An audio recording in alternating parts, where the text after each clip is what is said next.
ပကံဖျားတွေဘလို့နီးနဲ့တထောင်နဲ့ခံနိုင်ခဲ့လေ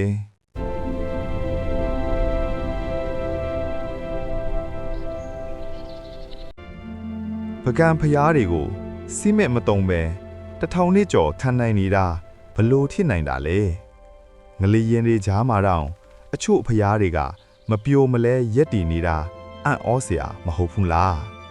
ဒီဗီဒီယိုမှာပကံဖျားတွေရဲ့လျှို့ဝှက်နီးပညာတွေကိုတစ်ချက်ချင်းဖော်ပြသွားပါမယ်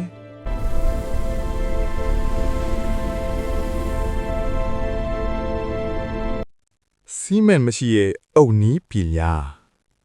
ပကံခေတ်မှာစီမံမရှိပါဘူးဒါပေမဲ့အုတ်ကိုအရန်တိကျအောင်ဖုတ်လုပ်ခဲ့ပြီးအုတ်တလုံးချင်းစီကိုကိုက်ညီအောင်ချိတ်ဆက်ထားပါတယ်အုတ်ကြားမှာတုံးထားတဲ့အရာကတဘာဝတဲအရွက်မုံတွေ့ရည်တွေဖြစ်ပါတယ်ဒီနီးပညာကအချိန်ကြာလာလီပိုမိုခိုင်မာလာတဲ့တဘာဝဂလူးတမျိုးပါပဲ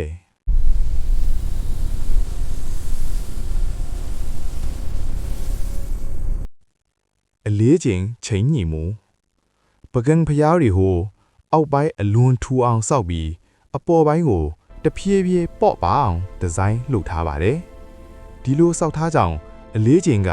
အောက်ကိုသာကြာရောက်ပြီးဖျားတဆူလုံးတည်ငြိမ်နေစေပါတယ်ဒီနည်းကယနေ့ခေတ် engineering မှာပါအသုံးပြုနေစေဖြစ်ပါတယ်ငလျင်ခံနိုင်တဲ့ဒီဇိုင်း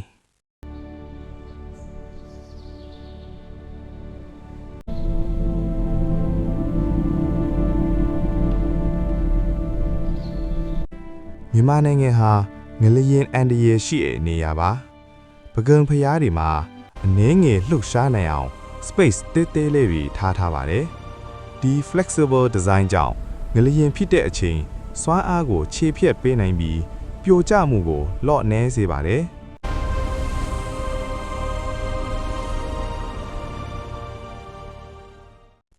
လေဝင်လေထွက်နီးပညာ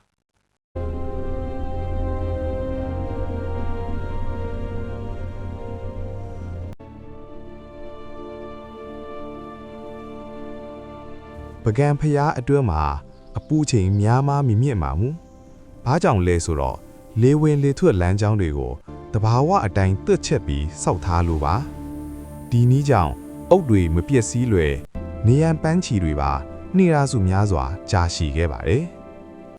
ပြန်လည်ပြုပြင်မှုအမားများ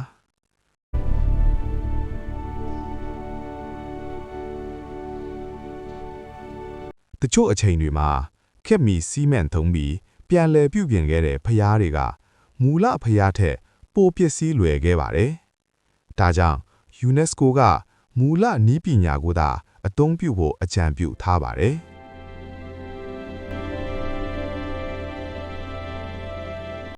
။ပကံဖျားတွေဟာယုံကြည်ချက်တစ်ခုကြောင့်ပဲမဟုတ်ပါဘူး။ပညာအတွေ့အကြုံနီးပညာအားလုံးပေါင်းစပ်ထားတဲ့အံ့ဩစရာအမွေအနှစ်ပါပကံ series part 3မှာလူသိနေတဲ့ပကံဖျားရှစ်စုကိုဆက်ပြောပြသွားပါမယ် subscribe လုပ်ပြီးမလွတ်အောင်ကြည့်လိုက်ပါနော်